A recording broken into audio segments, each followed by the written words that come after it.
Alright, we're live, guys. I want to show you just a quick part where I picked up the Sorc torch, but I want to finish the run. I want to do my commentary on it.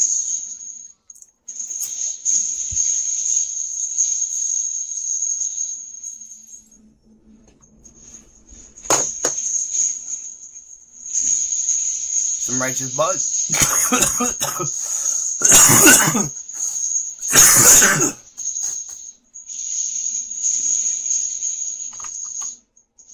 Minnesota grown. You guys ever heard of the game Fatal Frontier? The game's freaking awesome once you know how to play good. You make good money on that game. But you can also lose a lot of money if you don't know what you're doing. You can get good fans by playing League of Legends and Fortnite too. But when you play games like this, there may be a smaller community base, but they're older people, they have more money to donate. And there's a higher perpetual evergreen. There's an evergreen lasting because these games last forever. You can definitely make 250 videos off a game like this. So this definitely has a perpetual evergreen type video component to it. Because yeah, they'll always keep updating Path of Exile, Diablo, all that stuff. Well, Project Diablo 2 they will. They've been updating it a lot more than freaking D2R, and that's because we actually donate more to this game because D2R sucks and we have not been getting our money's worth. The crafting implementation should have happened this year, but they probably didn't want to screw over Project Diablo 2 too much. Project Diablo 2 will only slow down when people get that new crafting implementation, but that's just a way to get people to play longer and scale longer. -1 to 3 enemy lightning resistances for like 30 mal runes. It's like, what the heck? I got Stony Crusher, so might not need to make that. Like that does deal a lot more damage, but where's the fun part of the scaling in that? That's just grinding, and you're not like really like buffing up your items. You're buffing up your jewels, but you re-roll them. Like, what if you only get a -1? That ain't crap. They should have done it -2 to 4. That's for the City of the Damned. Give the monsters a little bit more life once it scales at the end. They need an end game area that you grind when you're actually like top tier. Like if you have GG trophy items, they need end game challenges where it's even harder, even with top tier gear. And Project Diablo 2 has that. The Ubers in this game are hard.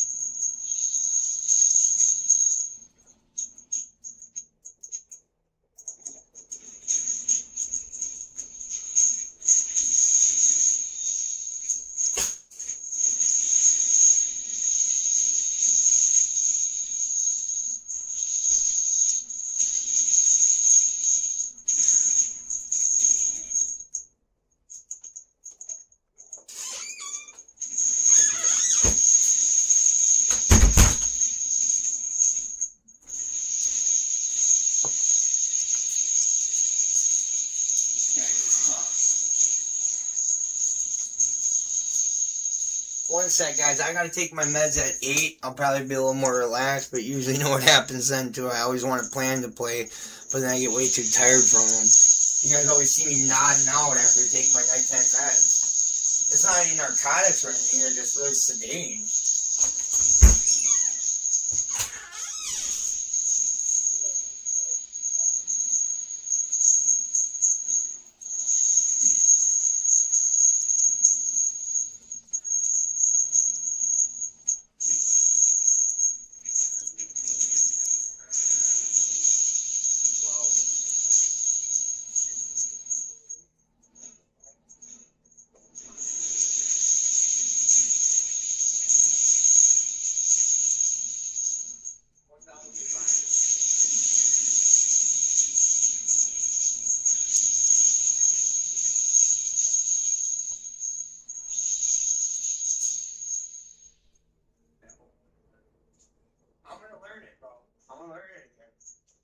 I used to be so good at it, like my math skills are off.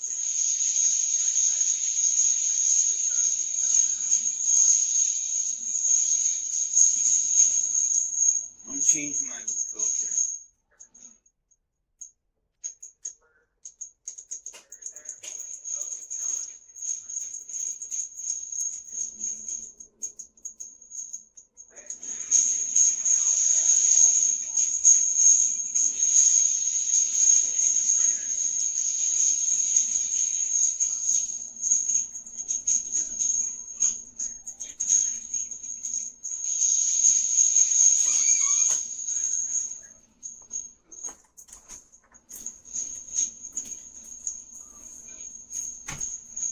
Yeah! Just rolling. Let's skip to the fort. I want to see where the dude hits me up for finding the trade. He hit me up from the website. I just want to show that the website works for this game. This game's all secure and stuff. Be careful about Fatal Frontier though. You gotta be very careful. Like you end up losing more money than spending on the game. And you should only wait till you get your payout and then only try to break even. You'll probably only end up making like $5-10 profit off like a whole maybe 2 or 3 hours of playing. But still, it's a fun enough game to still, if you're smart at it, just don't dive too deep in it. We don't got any high rooms yet, we just got mid rooms.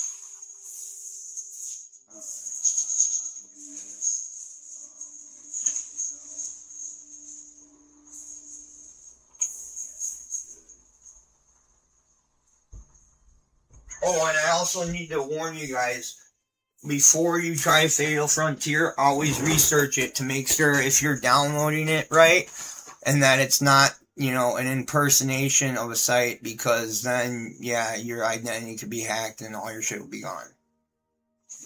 And that can suck. And there's people that keep trying to do that to me, and they just don't know that I'll always find a way out, because I work in cybersecurity. I have a friend who works in cybersecurity. I have a friend who's a lawyer, and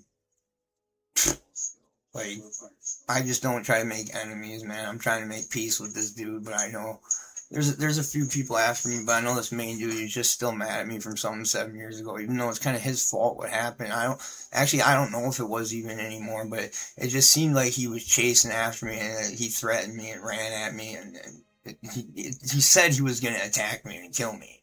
So I just defended myself, and I don't know why he's so mad at me. Like, I didn't even hurt him that bad. He would have hurt me more than what I did to him if I wouldn't have done anything. And, I'm not even talking about what the police did to me, because what the police did to me was way worse than whatever freaking I did to him, because what I did to him, I defended myself. But the police, they didn't protect me. They didn't even arrest me. They never said my name once. They tased me before ever even talking to me.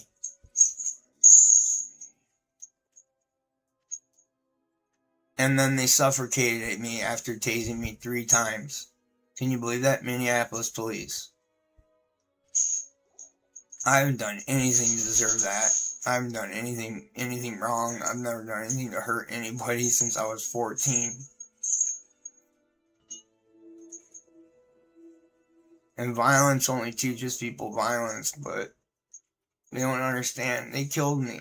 When I saw God, and I saw them being smited by God, and then I woke up, and a month later I find out that I'm being charged with assault on a police officer?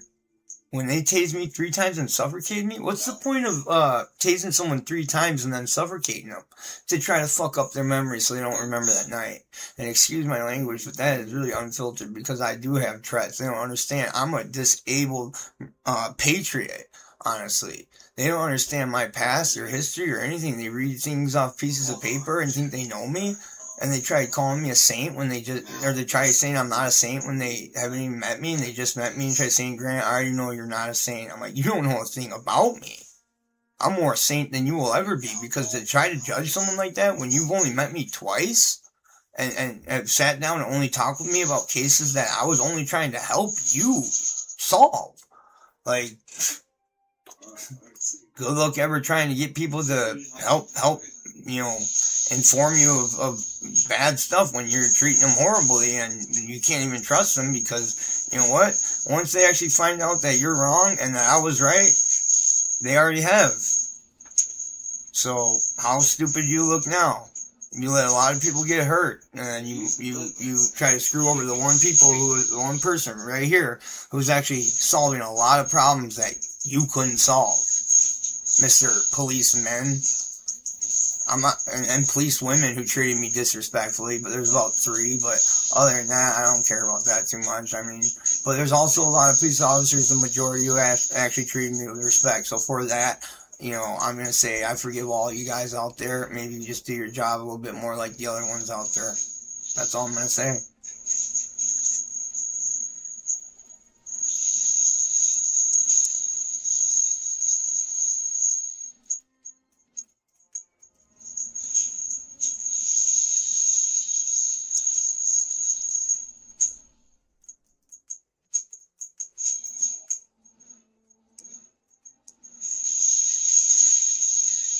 I didn't want to get into personal story time, but, you know, let's try to zoom up where we can try to see where that dude hits me up for that.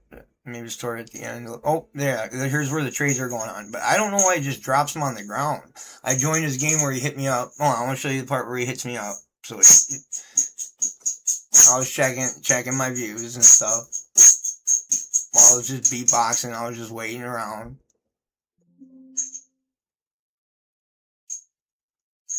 This is weird. I had it on a dip.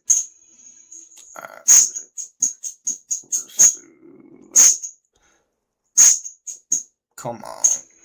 Alright, well anyways, I joined his game because he hit me up and he said, yeah, I'll do it.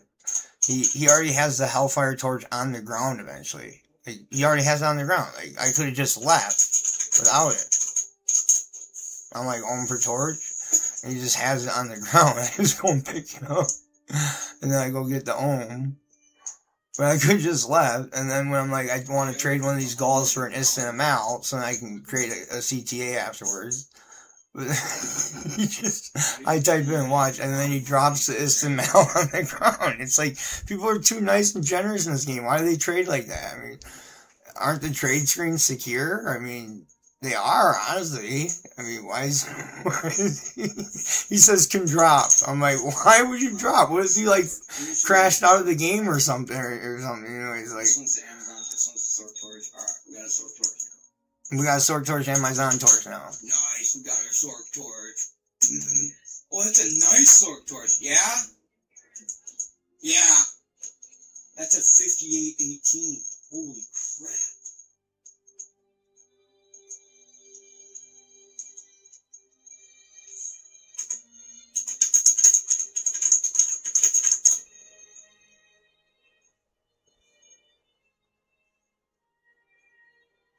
I'm like, thank you, I appreciate it. Yeah. And he just dips out before saying bye or something. Oh yeah, Malin is. Oh, it hasn't come up yet. Where yeah, he just dropped the Malin is on the ground too. He's just trying. It's like I could just be. He would. There's people that usually could just give you this stuff for free too, so that's probably why he's dropping it on the ground. But he's testing people to see if they're trustworthy on the game. And you know, you gotta prove that you're trustworthy on the game and stuff. So that's what you do, man. You build trust. He needs to see what people are gonna intentions are. He's probably rich, so he just wants to see what people's intentions are.